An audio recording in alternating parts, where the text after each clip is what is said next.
पूरी दुनिया में आज 100 से भी ज्यादा देश हैं जो किसी ना किसी दूसरे देश के साथ कोई ना कोई जंग में शामिल है। क्या आपको यह बात पता है? कैसे पता होगी?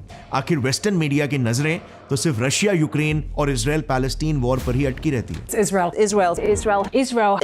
has carried out what appears to be its deadliest attack yet. Russia is carrying out a massive aerial attack on the country. Dozens of drones and cruise missiles have been launched. ये map जरा देखना, जितने भी areas red में marked है, ये सारे areas high conflict Jones हैं, जहां पर या तो कोई ना कोई वॉर या फिर कोई आर्म्ड कॉन्फ्लिक्ट्स आज के तारीख में भी चालू है। बट इनकी बात कोई नहीं कर रहा। आज के यूनाइटेड नेशंस वाले पीसफुल मॉडर्न वर्ल्ड में 100 देश किसी ना किसी के खिलाफ जंग लड़ रहे हैं।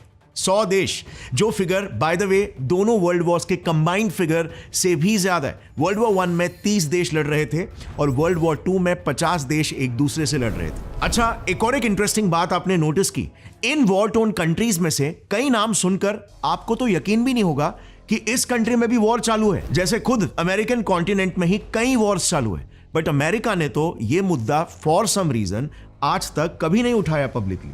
I mean, charity begins at home, right?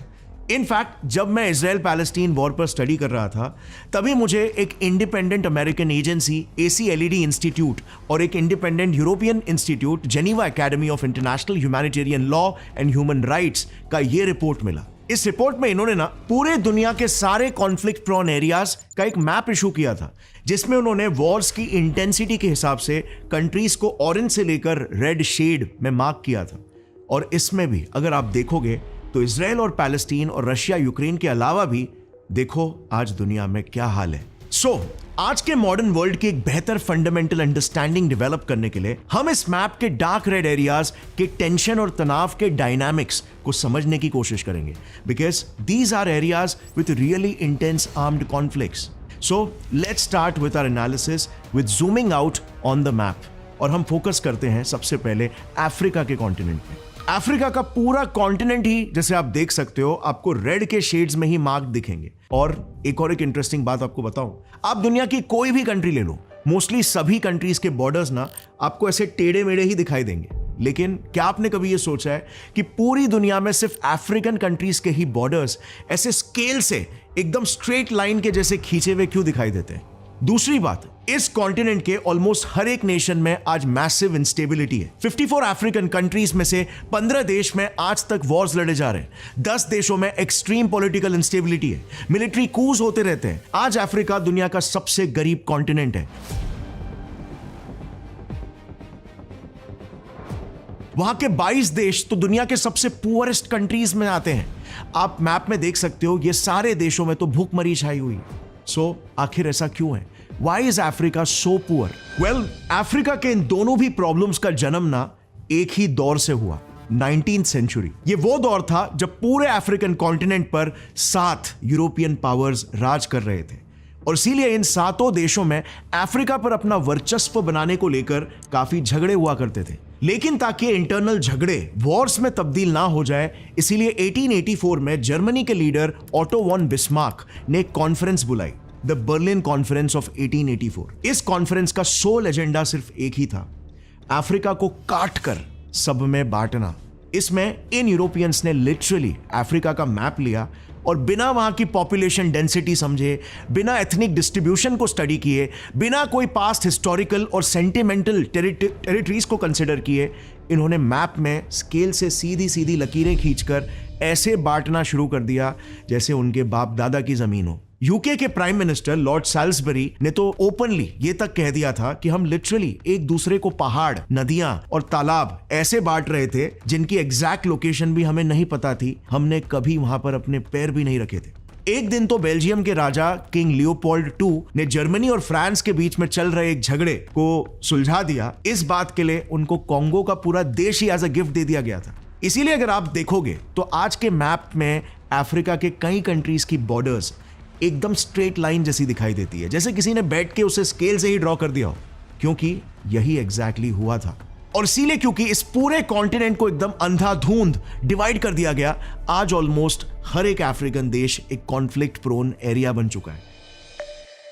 अब वो कैसे, ये मैं कुछ ही समय में आपको समझाता हूं, लेकिन उससे पहले अगर हम वॉर जोन के इसी मैप पर वापस आए तो आपने ये ऑब्जर्व किया होगा कि कई वेस्टर्न कंट्रीज, इसकी यूएस, कनाडा, यूके, जर्मनी, तो इसमें ग्रे कलर में मार्क्ड है क्योंकि यहां पर काफी पॉलिटिकल और रिजल्टेंटली इकोनॉमिक स्टेबिलिटी है। और इसीलिए ही तो कई इंडियंस हायर स्टडीज के लिए इन्हीं कंट्रीज में जाना प्रेफर करते हैं क्योंकि इकोनॉमिक स्टेबिलिटी की वजह से स्टेबल कंट्रीज के अब्रॉड डिग्रीज की जॉब मार्केट में काफी अच्छी वैल्यू है। सो अगर आप भी हायर एजुकेशन के लिए अब्रॉड जाने की प्लानिंग कर रहे हो बट आप श्योर नहीं हो कि कौन से यूनिवर्सिटी का कौन सा कोर्स आपके लिए सही रहेगा, तो इसमें आपकी मदद कर सकता है leverage edu. Leverage edu India की लीडिंग स्टडी अब्रॉड कंपनी है जिनके 850 से भी ज्यादा यूनिवर्सिटी पार्टनर्स है अक्रॉस ऑल कंट्रीज। इनकी सबसे बड़ी खासियत है कि ये आपको कंट्री स्पेसिफिक, बहुत ही personalised end to end assistance provide करते हैं। यानी कि ये आपके टेस्ट के लिए लैंग्वेज प्रिपरेशन से लेकर एकोमोडेशन और इवन फाइनेंसेस तक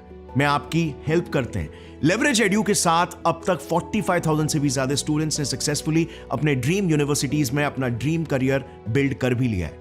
and now you can be the next one two. Leverage edu की सारी study abroad services completely free of cost है और नीचे दिए गए लिंक से साइन अप करने वाले 500 स्टूडेंट्स को फ्री आइल्स प्रेप वर्थ ₹15,000 भी दे रहे हैं ये लोग। बस नीचे डिस्क्रिप्शन में दिए गए लिंक पर क्लिक करके आप लेवरेज एड्यू के वेबसाइट को चेकआउट कर सकते हो।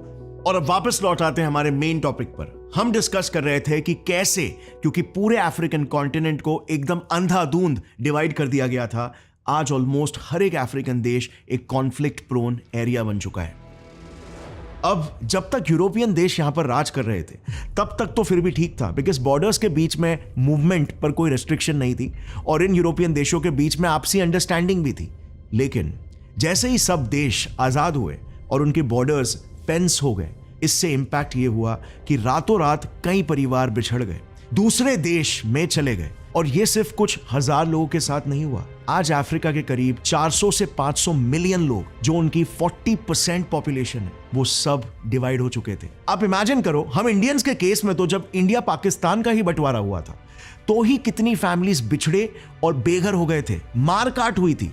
अब ऐसा मंजर तो पूरे अफ्रीका भर में हुआ है और बस यही सबसे मेजर कारण है अफ्रीका में सदियों से चले आ रहे वॉर्स का, क्योंकि कई अफ्रीकन देशों में एक एथनिसिटी के लोग अलग अलग बॉर्डरिंग नेशंस में रहते हैं, जिससे उन देशों के बीच टेरिटोरियल डिस्प्यूट्स को लेकर भयंकर सिविल वॉर्स होते रहते हैं। अब चलो इसे आपको मैं सूडान देश के एक एग्जाम्पल से समझाता हूं। 2003 में सूडान में जो दारफूर एथनिक कॉन्फ्लिक्ट हुआ था ना, वो 21st सेंचुरी का सबसे पहला मास जेनोसाइड था, जिसे यूएन ने खुद दुनिया का वर्स्ट ह्यूमैनिटेरियन क्राइसिस डिक्लेयर किया हुआ है, क्योंकि इसमें वहां के डिक्टेटर ने सूडान के माइनॉरिटीज को ऑलमोस्ट खत्म ही कर दिया था। एक्चुअली में ये कॉन्फ्लिक्ट सूडान के मुस्लिम डिक्टेटर उमर अल बशीर और वहां के माइनॉरिटीज फूर, जागावा और मैसलीत एथनिक ग्रुप्स के बीच में हुआ था, जिसमें इन माइनॉरिटीज का ये कहना था कि उमर के राज में वो सालों से मार्जिनलाइज रहे हैं और इसीलिए अब उन्हें अपने लिए एक नए देश की स्थापना करनी है। अब अपने इसी डिमांड को सरकार से पूरा करवाने के लिए इन ट्राइब्स ने सूडान लिबरेशन आर्मी खड़ी कर ली, जो हथियारों की मदद से आजादी लेना चाहते थे, रेवोल्यूशनरीज थे। अब इसके रिटेलिएशन में उमर अल बशीर ने भी इस मूवमेंट को दबाने के लिए मुस्लिम मिलिशियाज, जिनका नाम जंजावीड था, उनकी मदद ले ली और इन्होंने मिलकर माइनॉरिटीज का ऐसा जेनोसाइड किया कि बस कुछ ही समय में सूडान के 3 लाख लोग मारे गए और 25 लाख लोग अपना घर छोड़ के वहां से भाग गए।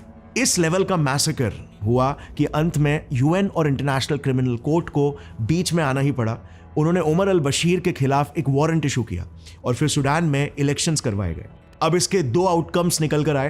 पहला, क्योंकि ये मैसेकर माइनॉरिटीज के खिलाफ हुआ था तो बशीर को 68% जनता ने इस सब के बावजूद भी वापस देश का प्रेसिडेंट बना लिया। और दूसरा, आंदोलन कर रहे माइनॉरिटीज की भी जंग सफल हुई। उनकी डिमांड के मुताबिक 2011 में सूडान को ही डिवाइड करके उनके लिए एक नया देश साउथ सूडान बनाया गया। अब एक नया देश तो जरूर बन गया, पर इसी के साथ एक नई प्रॉब्लम भी शुरू हो गई, टेरिटोरियल डिस्प्यूट्स की। इन दोनों भी देशों के बीचों बीच एक एरिया था, एबे रीजन नाम का, जिसको दोनों भी देश अपना क्लेम कर रहे थे। पर 2011 में जैसे ही ये कंट्रीज अलग हुए, बशीर गवर्नमेंट ने इस एबे रीजन में अपनी फोर्सेस भेजकर उसे इन्वेड कर लिया। इससे इस एरिया में रहने वाले कई हजारों लोगों को भागना पड़ा और ये एरिया आज तक हाईली अनस्टेबल है। नतीजन बट ये कोई इकलौता इलाका बिल्कुल नहीं है। आज तक सूडान साउथ सूडान पर टेरिटरीज को लेकर अटैक करते रहता है, जिसमें हर साल कई लोगों की जानें जा रही है, making Sudan an extremely war prone country.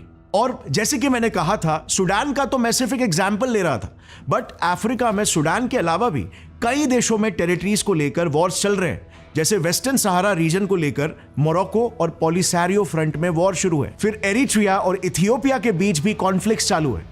ऐसे बहुत से देश हैं जिसका पूरा लिस्ट स्क्रीन पर आप देख सकते हो, मैं फ्लैश कर दूंगा। और साथ ही में मैं नीचे डिस्क्रिप्शन में भी रेफरेंसेस डाल दूंगा with all the research articles and sources used to make this video, ताकि अगर आपको इंडिविजुअली भी रिसर्च करना है, आपको इंटरेस्ट आ रहा है इस टॉपिक पर, तो आपके पास हमारे ओरिजिनल सोर्सेज होंगे। बट अफ्रीका की सबसे बड़ी प्रॉब्लम आपको पता है क्या है? कि यहां पर एक टाइप का नहीं बल्कि मल्टीपल टाइप्स के वॉर्स चालू है।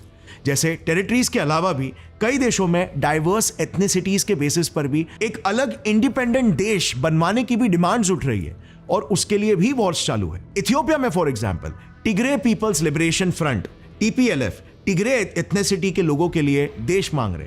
सेंट्रल अफ्रीकन रिपब्लिक में मुस्लिम सेलेका रिबेल्स और क्रिश्चियन एंटी बलाका मिलिशियाज के बीच में वॉर चल रहा है। कैमरून में French speaking versus English speakers का एक वॉर चल रहा है। और फिर इसके अलावा ऑलमोस्ट पूरे ही अफ्रीका में टेररिज्म का भी एक बहुत ही बड़ा प्रॉब्लम है, जिसको लेकर भी वहां पर कई दशकों से वॉर शुरू है। अफ्रीका से ही अकेले करीब 7 टेररिस्ट ऑर्गेनाइजेशंस ने जन्म लिया है, जिन सब की एक ही डिमांड है, उन देशों में इस्लामिक रूल लाना। जैसे नाइजीरिया में बोको हराम, मैग्रेब रीजन में अलकायदा, साहेल रीजन में इस्लामिक स्टेट जो आईसिस का ही एक एक्सटेंशन है। ऐसे कई टेररिस्ट ऑर्गेनाइजेशंस पूरे अफ्रीकन कॉन्टिनेंट में टेररिज्म और इंस्टेबिलिटी फैला रहे। इनफैक्ट 2023 में दुनिया में हुए 20 सबसे डेडलीस्ट टेररिस्ट अटैक्स में से 13 तो अफ्रीकन देशों में ही हुए थे। इस सब के साथ Africa is also politically very very unstable. वहां पर जैसे मैंने आपको बताया, पिछले 13 सालों में 10 देशों में तो मिलिट्री कूच भी हो चुके हैं। इनफैक्ट सूडान के ही एग्जाम्पल को अगर कंटिन्यू करें तो पहले से इस देश में एथनिक और टेरिटोरियल वॉर्स चल रहे थे, ऊपर से वहां पर डिक्टेटरशिप भी आ गई, प्लस यहां पर कम से कम 2 मिलिट्री कूच भी हो चुके, यानी कि वहां पर कंप्लीट पॉलिटिकल और इकोनॉमिक इंस्टेबिलिटी चल रही। इनफैक्ट आज तो वहां की हालत ऐसी हो गई है कि सूडान में 2 आर्मी यूनिट्स RSF और SAF पावर के लिए लड़ रहे आपस में, और नतीजा 2021 के बाद से अब तक वहां पर 5550 बार पॉलिटिकल वायलेंसेस हो चुके हैं, जिसमें 15,000 लोग अब तक मर चुके हैं, और जो लोग जिंदा भी है उनका हाल भी कुछ ऐसा है। और हां, साउथ सूडान भी अलग होकर ज्यादा खुश नहीं है, उनका भी कुछ ऐसा ही हाल है। तो फाइनली अफ्रीकन कॉन्टिनेंट का बर्ड्स आई व्यू अगर ले, तो जैसे मैप में आप देख सकते हो, यहां पर मेजरली 4 किस्म के वॉर्स एक्टिव है: ethnic war, territorial war, radical terrorism और मिलिट्री कूच, जिसके वजह से ही ACLED इंस्टीट्यूट के इस मैप में अफ्रीकन कॉन्टिनेंट के ऑलमोस्ट सारे के सारे देश रेड में ही मार्क्ड है as high war intensity zones. अब बढ़ते हैं फ्रेंड्स अगले वॉर जोन की ओर, जो है मिडिल ईस्ट, जो आज ऑलमोस्ट पूरा रीजन ही एक वॉर जोन बन चुका है। लेकिन इस रीजन के भी कई सारे फसाड की जड़ कॉलोनाइजर्स का यहां पर आकर यहां की शांति को भ्रष्ट करना है। एक्चुअली में पहले ये पूरा इलाका ऑटोमन एम्पायर का एक हिस्सा हुआ करता था, लेकिन जैसे ही वर्ल्ड वॉर 1 हुआ, जिसमें ऑटोमन्स हार गए, तो उनका पूरा एम्पायर 2 टुकड़ों में बढ़ गया। इसमें ये नॉर्दर्न पार्ट गया फ्रांस को और ये सदर्न पार्ट गया ब्रिटिशर्स को। सबसे पहले बात करते हैं नॉर्दर्न पार्ट यानी कि सीरिया की। आज ये इलाका जिस वजह से एक वॉर जोन बन चुका है, इसका मेजर रीजन हमको बताया जाता है इस्लामिक वॉर है, जो 2011 में शुरू हुआ था, पर ये आधी सच्चाई है। सीरिया के इस तबाही की शुरुआत वर्ल्ड वॉर 1 में फ्रेंच कॉलोनाइजेशन के बाद से शुरू हो गई थी। दरअसल ऑटोमन एम्पायर एक सुन्नी मुस्लिम एम्पायर था, और इसीलिए सीरिया में भी मेजॉरिटी पॉपुलेशन सुन्नी मुस्लिम्स की थी। बट शिया मुस्लिम्स भी इस देश में रहते थे, जिनको ऑटोमन रूल में बहुत ज्यादा परसिक्यूशन फेस करना पड़ता था। और इसीलिए जैसे ही फ्रांस ने सीरिया को कॉलोनाइज कर लिया, शियाज ने फ्रेंच ऑफिसर्स से दोस्ती कर ली।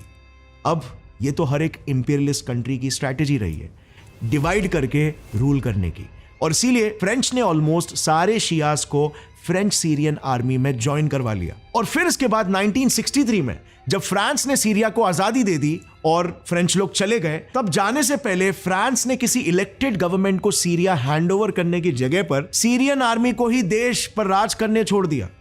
अब जाहिर है क्योंकि फ्रेंच आर्मी में काफी शिया मुस्लिम्स थे, इसीलिए फिर इस देश के पहले डिक्टेटर बन गए मिलिट्री ऑफिसर हफीज अल असाद, जो कि एक शिया मुस्लिम ही थे। अब ऑफ कोर्स इससे सीरिया की मेजॉरिटी सुन्नी मुस्लिम पॉपुलेशन बिल्कुल भी सहमत नहीं थी, बट उनकी आवाज को दबाने के लिए हफीज अल असाद ने कई मैसेकर्स करवाए। इनफैक्ट 1982 में तो उन्होंने एक हम्मा नाम की सिटी में, जहां पर सुन्नी मुस्लिम्स के टॉप पॉलिटिकल लीडर्स रहा करते थे, उस सिटी पर ही उन्होंने बॉम्बिंग्स करके कई लोगों को मार डाला था। और यही सेम हालत वहां पर कई सालों तक चलती रही। शिया मुस्लिम डिक्टेटर ने अपनी सुन्नी मुस्लिम मेजॉरिटी जनता पर कई सालों तक अटैक्स करवाए, उनका परसिक्यूशन किया।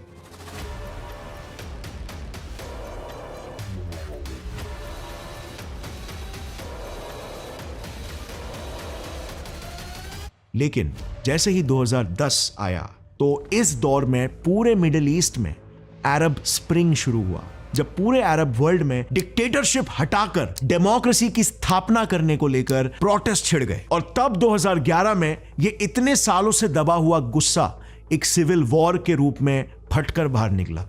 वहां के जो persecuted Sunni Muslim majority population थी, उन्होंने एक militant group free Syria army FSA बना लिया, जिसने डायरेक्टली गवर्नमेंट पर ही अटैक्स करना स्टार्ट कर दिया।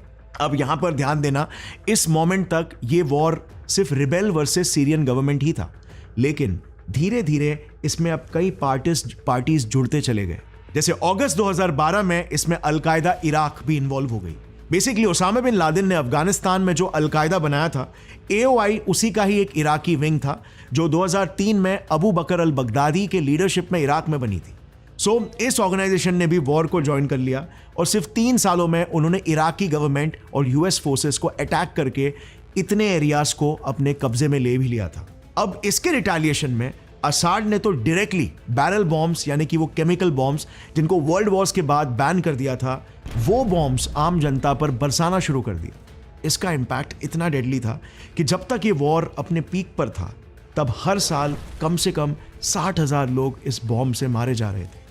अभी रिसेंटली भी 2017 में भी न्यूज आई थी कि असाड ने एक गांव पर सिर्फ एक ही हफ्ते में 3 केमिकल बॉम्ब्स गिराए। ये केमिकल बॉम्ब्स जो बैंड है आज की तारीख में। इतने हैवी बॉम्बिंग्स करने के बावजूद अपने शिया एलाई की मदद करने के लिए ईरान ने भी इस वॉर में एंट्री मार ली।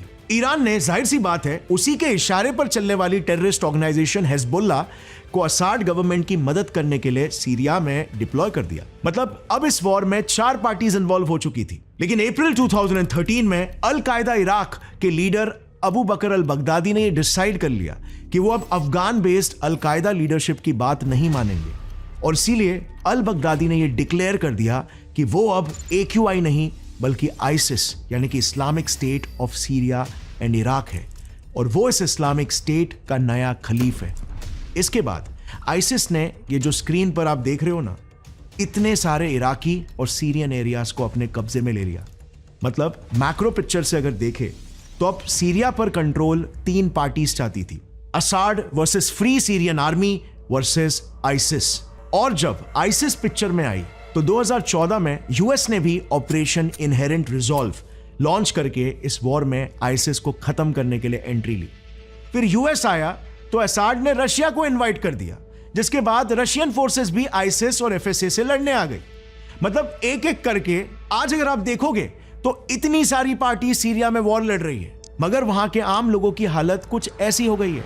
अभी तक वहां पर 3.5 लाख लोगों की जान जा चुकी है, पर जानते हो वेस्टर्न मीडिया इसे कवर क्यों नहीं करती? 2019 में प्रेसिडेंट ट्रंप ने ऑन रिकॉर्ड ये बोला है कि सीरियन ऑयल से US को हर महीने $45 मिलियन के प्रॉफिट्स हो रहे। यस, वहां पर ट्रूप्स भेजकर USA सीरिया के ऑयल को कब्जा करना चाहता है। और वहीं पर रशिया की अगर हम बात करें तो इस वॉर को रशिया अपने वेपन्स के लिए एक टेस्ट ग्राउंड की तरह यूज कर रहा है।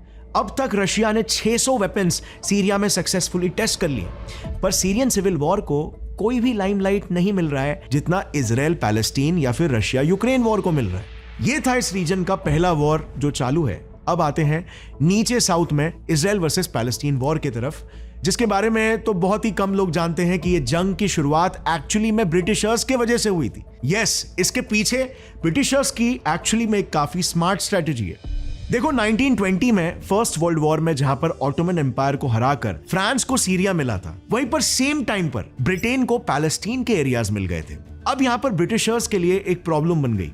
इस देश में ज्यूज बहुत ही कम संख्या में थे जिनको ब्रिटेन अपने साइड पर कर पाता था। यहां पर मेजॉरिटी पॉपुलेशन मुस्लिम्स थी जो भी ऑटोमन एम्पायर के लिए ही काम करते थे। इनफैक्ट ऑटोमन कोर्ट में कई सालों तक पैलेस्टीनियन मुस्लिम्स ही मिनिस्टर्स थे। इसके लिए इस इलाके में ऑटोमन एम्पायर के प्रति बहुत ज्यादा पेट्रियोटिक फीलिंग थी।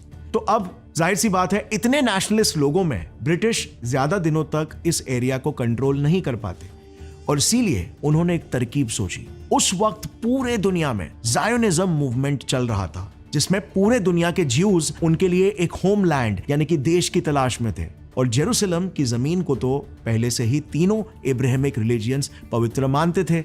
और बस ब्रिटेन ने इसी को मौका बना के चौका मार दिया।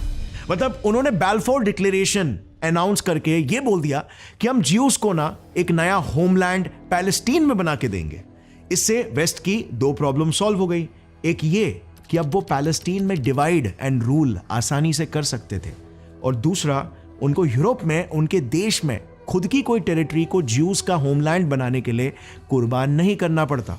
और फिर क्या था, ब्रिटेन के इस डिक्लेरेशन के बाद से दुनिया भर के ज्यूज इजराइल की जमीन पर आने लग गए। फिर हॉलोकॉस्ट के बाद तो ऑलमोस्ट सारे ज्यूज यहां पर आकर बस गए, जिससे हुआ ये कि जो अरब्स पहले इस रीजन पर मेजॉरिटी में थे वो वहीं पर माइनॉरिटी बनने लग गए। अब 1945 के बाद क्या हुआ ये तो हम ऑलरेडी जानते हैं। 1947 में यूएन ने दो स्टेट सॉल्यूशंस डिक्लेयर किए, एक इजराइल और दूसरा पैलेस्टाइन। 1948 में इजराइल ब्रिटेन से आजाद हुआ और अरब इजरायली वॉर शुरू हो गया जिसमें इन सारे अरब देशों ने इजराइल पर हमला कर दिया और आप जानते ही हो आज तक ये वॉर चल रहा है। लेकिन हाँ, कुछ सऊदी, जॉर्डन और इजिप्ट जैसे देशों ने इजराइल से सुलह कर ली है और अब वो इजराइल से नहीं लड़ रहे। अब ऑब्वियसली हमने तो बस एक ऊपर से बात की, बट अगर इस पूरे कॉम्प्लिकेटेड इशू को आपको डिटेल में समझना है ना तो मैंने उसके ऊपर ऑलरेडी एक वीडियो बना रखा है। आप उसे ऊपर आई बटन दबाकर इस वीडियो के बाद देख सकते हो। पर आज के तारीख में ना फिर भी इतने सारे देश इजराइल के साथ वॉर लड़ रहे और मिडिल ईस्ट की इस इंस्टेबिलिटी से इस रीजन में 60+ टेररिस्ट ऑर्गेनाइजेशंस खड़ी हो चुकी है। हाउतीज और हिजबुल्ला जैसे टेररिस्ट ऑर्गेनाइजेशंस ने तो देश के मेजॉरिटी पार्ट्स पर कब्जा कर लिया है। लेकिन इस सब में भी यूएस काफी हैवी प्रॉफिट्स मिंट कर रहा है।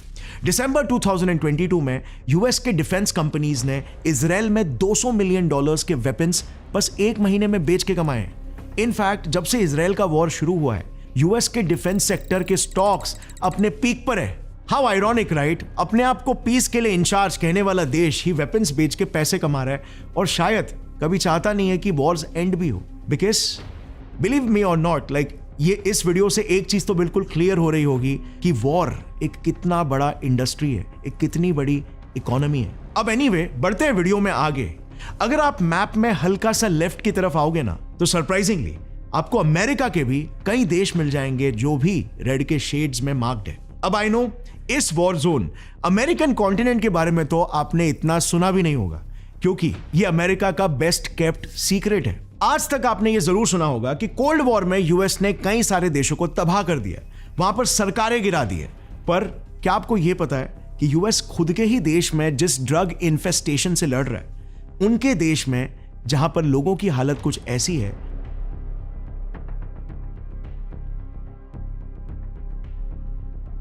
इनफैक्ट पूरे अमेरिकाज में, मोस्ट इंपॉर्टेंटली साउथ अमेरिका में जो ड्रग वॉर्स चल रहे हैं ये सब कुछ खुद यूएस ने ही जन्म दिया है।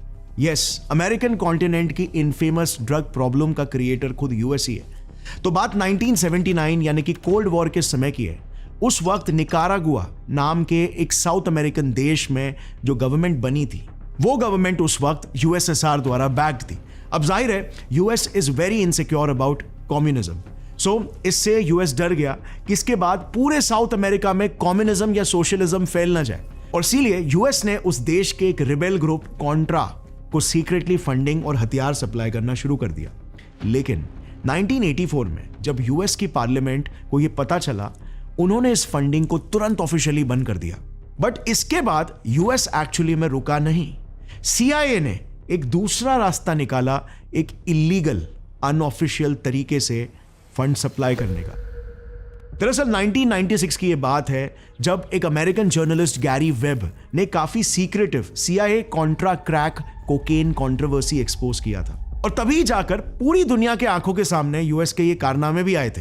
एक्चुअली में तब सीआईए ने कॉन्ट्रास का कॉन्टैक्ट न्यूयॉर्क में मौजूद क्रिमिनल गैंग से करवा दिया था और फिर उन्होंने कॉन्ट्रास को यह बोला कि कोलंबिया जहां पर कोकेन उगता है वहां से ड्रग लाकर इन गैंग्स को जाकर बेचो और इससे जो पैसा आएगा उसको खुद के देश की कम्युनिस्ट सरकार को गिराने के लिए यूज करो। बेसिकली पूरे दुनिया पर अपना वर्चस्व बिठाने की लालच में यूएस जैसे एक देश को इस कदर अंधा कर दिया था कि उसने खुद ही अपने ही कॉन्टिनेंट को एक ड्रग एपिडेमिक में ढकेल दिया। कॉन्टिनेंट क्या, उसके खुद के देश में ही इसके बाद से ड्रग एडिक्ट्स और ड्रग रिलेटेड डेथ्स इतनी बढ़ चुकी है कि ये प्रॉब्लम आज तक कम ही नहीं हो रही, हर साल बढ़ते ही जा रही है। बेसिकली यूएस की इस एक गलती ने पूरे साउथ अमेरिका को दुनिया का कोक प्रोडक्शन हब बना दिया और इस हब को मैनेज करती है अलग अलग क्रिमिनल गैंग्स जो मेजरली इन 3 देशों में ही बेस्ड है। अब इनमें से कोलंबिया में कोका प्लांट की खेती होती है जिसे वहीं पर लैब्स में प्रोसेस करके उनसे कोक बनाया जाता है। कोलंबिया में इस काम की शुरुआत तो मेडेलिन और कैली नाम के ड्रग कार्टल्स ने किया था। जो infamous drug Lord Pablo Escobar, जिसका नाम आपने सुना होगा, वो भी इसी मेडेलिन कार्टल से ही था। लेकिन आज यहां पर अलग अलग गैंग्स आ चुके हैं। ये गैंग्स ड्रग को प्रोड्यूस और प्रोसेस करके इनको मैक्सिकन और ब्राजीलियन गैंग्स को बेचते हैं जो दोनों भी मेजर सप्लायर्स हैं, जिसमें मैक्सिको यूएस मार्केट को केटर करता है और ब्राजील पूरे दुनिया भर में इस ड्रग को सप्लाई करता है। मैक्सिको की अगर बात करें तो यहां पर आज भी सिनालोआ कार्टल और गल्फ कार्टल मेजर प्लेयर्स हैं। ये लोग मेजरली यूएस में ड्रग स्मगलिंग करते हैं और वहीं ब्राजीलियन गैंग्स जैसे प्राइमेरो कमांडो द कैपिटल और ब्राजीलियन कमांडो वर्मेलो ये वर्ल्ड वाइड ड्रग सप्लाई करते हैं। अब इन सारे साउथ अमेरिकन गैंग्स का कनेक्शन है दुनिया के most of the dangerous terrorist groups ISIS, Hezbollah, al Shabaab, al Qaeda, Islamic Maghreb और Islamic State West African province जैसे टेररिस्ट के साथ, जो इन गैंग से ड्रग्स लेकर पूरे यूरोप और मिडिल ईस्ट में बेचते हैं और उसके बाद बदले में इन गैंग्स को मॉडर्न हथियार या फिर पैसे देते हैं। बेसिकली कुछ इस कदर ये पूरा ड्रग सप्लाई का चेन काम करता है। आज के तारीख में ये ड्रग ट्रेड साउथ अमेरिका में इतना डेडली हो चुका है कि आप सुनोगे तो आप खुद ही बोलोगे कि हमारे पंजाब की हालत इससे 1000 टाइम्स बेटर है। इन देशों में तो हमेशा cartel versus government armed conflicts चलते रहते हैं। ब्राजील में हर साल कम से कम ऐसे 2000 अटैक्स होते हैं। ये वॉर इतना बड़ा हो चुका है कि सिर्फ इन गैंग से लड़ने के लिए हर साल ब्राजीलियन गवर्नमेंट $10 बिलियन खर्च करती है। लेकिन इसके बावजूद इस पूरे जंग में हर हफ्ते करीब 40 ब्राजीलियन लोगों की जानें जाती है। मेक्सिको की अगर बात करें तो वो तो पिछले साल दुनिया का most dangerous country for citizens बनी गया था। उस एक साल में ही वहां पर 5000 से ज्यादा गैंग अटैक्स हुए थे और वहां की सबसे डेंजरस बात तो यह है कि गैंग्स सीधे पॉलिटिशियंस पर ही अटैक करते हैं। 2024 के इलेक्शंस में इन्होंने 30 कैंडिडेट्स को ही मार डाला था। आज तक मेक्सिको में इस ड्रग वॉर की वजह से 4,30,000 डेथ्स हो चुके हैं और कोलंबिया तो पूरे साउथ अमेरिका में इन वॉयलेंट डेथ्स को लेकर 3rd रैंक पर है। वहां पर लोग खेती से ज्यादा कोका उगाते हैं। आपको यकीन नहीं होगा पर इस देश के आधी जमीन पर कोका की खेती होती है। सो जस्ट इमेजिन क्या कंडीशन हो गई है अमेरिकास की आज। इसके अलावा भी मैप में और भी कई देश रेड में मार्क्ड है। सो एशिया और यूरोप में जो मेजर कॉन्फ्लिक्ट्स चल रहे हैं ना, उसकी भी बात कर लेते हैं। सबसे पहले बात करते हैं म्यांमार का 2021 का मिलिट्री कू, जिसमें 2.5 करोड़ रोहिंग्या मुस्लिम्स को घर छोड़कर भागना पड़ा था। और यूरोप का रशिया यूक्रेन वॉर, जिसमें अब तक करीब 8 लाख रशियन सोल्जर्स और करीब 80,000 यूक्रेनियन सोल्जर्स मारे गए। बट क्योंकि मैंने रशिया यूक्रेन मुद्दे पर ऑलरेडी डिटेल वीडियो बना के रखा हुआ है, इसीलिए मैं उसे डेप्थ में कवर नहीं करूंगा। अगर आपको उसके बारे में और जानकारी चाहिए तो आप यहां पर आई बटन दबाकर क्लिक कर सकते हो इस वीडियो के खत्म होने के बाद। मैंने आज मोस्टली वही वॉर्स कवर किए हैं जिन्हें ट्रेडिशनल न्यूज़ मीडिया उतना कवर नहीं करती।